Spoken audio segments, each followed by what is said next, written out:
పసివాళ్ళు స్నేహంగా సంతోషమంతా రెక్కలుగా రివ్వంటూ ఎగిరే పక్షులుగా ఆకాశమంతా ఆటాడుకుంటూ ఉన్నారు సరదాగా.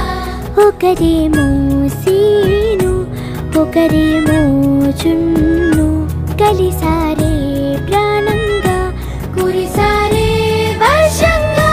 పాటేమో సీను ఆటేమో చున్ను ఒకటై ఎదిగారే మధురంగా.